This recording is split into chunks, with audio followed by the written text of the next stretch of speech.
Cheche. Yun na nga. Familiar ka ba sa Canto Freestyle? Yung nagsiserve sila ng American breakfast. Dito yan sa San Joaquin. Ito ang unang-unang Canto Freestyle dito sa Mandaluyong. Diba? Ito ang OG. Tara, tignan natin ano pwede i-food trip. At pagpasok mo nga, makikita mo na agad yung menu nila sa left side. Doon ka o-order sa cashier. Kung hindi ako nagkakamali, mga kabiyahe, ang Canto Freestyle ay meron ng 7 branches. At eto na nga mga in-order namin. Nag-order kami ng tapsilog, tosilog, nag-order din ako ng a la carte na scrambled egg at spam. At syempre, ang favorite kong honey garlic chicken. Grabe, ang laki, di ba? Panalo tong honey garlic chicken nila. Swak na swak dito sa deep. You know, rapsa!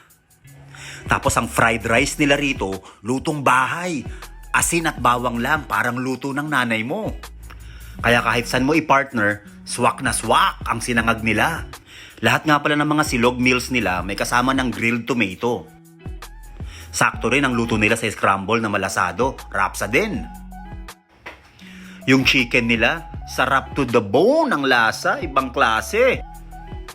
Tikman naman natin ang tocino.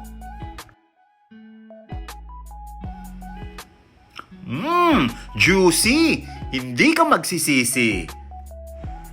At eto nga pala, ang bestseller ng Canto Freestyle, ang kanilang New Zealand Tapa.